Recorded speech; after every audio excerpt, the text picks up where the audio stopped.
कहानी एक भटकती हुई आत्मा। सितंबर का महीना था। काली अंधेरी रात थी। धीरे धीरे से हवा की ठंडी लहरें आ रही थीं। आकाश में बिजली चमक रही थी। महेंद्र चाचा अपने घर से दूर अपने खेत में खाट में सोए हुए थे। उनका खेत गांव के तालाब के पास था। बारिश के कारण पूरा तालाब भर गया था और खेत में घास भी ज्यादा हो गई थी। उसके कारण अंधेरे में यह सब ज्यादा डरावना लग रहा था। उस तालाब के किनारे आम के 6 से 7 बड़े बड़े पेड़ थी।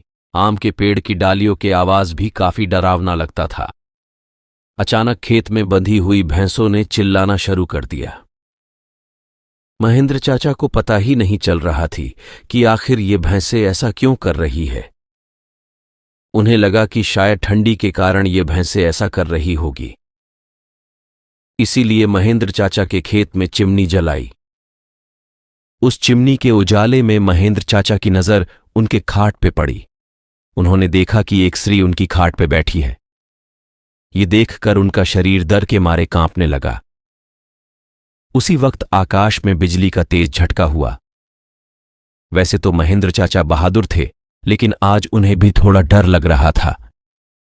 उसी वक्त काका ने आग में सूखी घास डाली और आग को ज्यादा बढ़ाया। इसकी वजह से वो औरत ठीक से दिखाई दे रही थी। महेंद्र चाचा ने तापने के साथ बैठे बैठे ही बूम लगाई, कौन है? पर सामने से कोई प्रतिक्रिया नहीं मिली। इसीलिए काका अचंभित रह गए। उनकी समझ में कुछ नहीं आया। काका खड़े हो गए। इसीलिए महेंद्र काका ने सोचा कि अब डरने से कुछ नहीं होगा, मुझे हिम्मत से काम लेना पड़ेगा, क्योंकि जो डर गया वो समझो मर गया। चाचा ने एक बड़ी लकड़ी हाथ में ले ली और बोले, कौन हो तुम?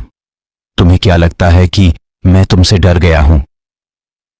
लेकिन सच तो यही था कि चाचा अंदर से पूरी तरह से डर के मरे कांपने लगे थे। चाचा का यह गुस्से वाला रूप देखकर वो स्त्री खड़ी हो गई और जोर से बोली, क्या तुम मुझसे नहीं डरते? चाचा ने हिम्मत की और बोले, यहां से चली जाओ, वरना ये लाठी से मार मार के तेरा सिर फोड़ दूंगा। इतना ही बोलता महेंद्र चाचा ने लाठी उठाई और उसी वक्त उस औरत ने आवाज उठाई, अब तू मुझे मेरे ही घर से बाहर निकालेगा? यहां पर तो मेरा बचपन गुजरा है। ये मेरा ही घर है, मैं यहां सालों से रह रही हूं। यह सुनकर चाचा का डर और गुस्सा दोनों ही शांत हो गए। उन्हें लग रहा था कि मेरे सामने जो औरत खड़ी है उसे मैं जानता हूं। उसकी आवाज भी जानी पहचानी लग रही थी। चाचा सोचने लगे कि आखिर यह औरत है कौन? अगर मैं इस औरत को जानता हूं तो आखिर यह इतनी भयानक और विकराल रूप में क्यों है? अचानक, अरे यह तो ज्योति है, मेरी बड़ी बहन। बचपन में मैं और ज्योति साथ में ही खेत में चार काटने का काम करते थे। अब महेंद्र चाचा को पूरी बात समझ में आ गई। ये ज्योति के बचपन की बात है। जब ज्योति 14 साल की थी तब इसी खेत में गांव के कुछ बच्चों के साथ खेल रही थी। दूसरे बच्चों की तरह ज्योति भी पेड़ पर चढ़कर एक डाल से दूसरे में डाल पर छलांग लगा रही थी। अचानक ज्योति जिस डाल पर बैठी थी वह डाल टूट गई और ज्योति मुंह के बल नीचे गिर गई। ये देखकर सारे बच्चे डर के मारे चिल्लाने लगे। बच्चों के चिल्लाने की आवाज सुनकर बड़े लोग वहां पहुंचे और ज्योति को उठा के अस्पताल ले गए, लेकिन तब तक काफी देर हो चुकी थी। ज्योति की मौत हो गई थी।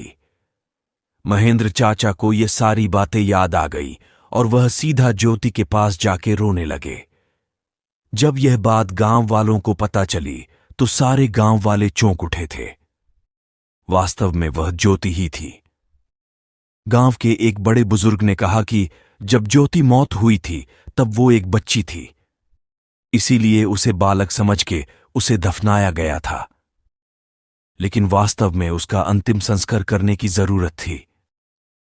इसीलिए ज्योति की आत्मा आज तक भटक रही है। महेंद्र चाचा ने तुरंत ही ज्योति को जहां दफनाया गया था वहां से उसे निकाला। किसकी भी हिम्मत नहीं हो रही थी कि कोई उसके पास भी जा सके। उसी वक्त ज्योति की आत्मा ने गांव वालों के सामने आके कहा कि हां, आपकी बात सही है, मैं मर चुकी हूं। आप लोगों को मुझसे डरने की जरूरत नहीं है। मैं अभी भी इसी गांव की बेटी हूं, लेकिन मैं आज दिन तक भटक रही हूं। मुझे मुक्ति दीजिए। बाद में महेंद्र चाचा ने ज्योति के शव का अग्नि संस्कार किया और उसकी आत्मा को शांति दिलाई। आप लोगों को यह कहानी कैसी लगी कृपया कमेंट करके जरूर बताएं। वीडियो को लाइक करें, चैनल को सब्सक्राइब करें। मिलते हैं एक और नई कहानी के साथ। वीडियो को पूरा देखने के लिए धन्यवाद। आपका दिन शुभ हो।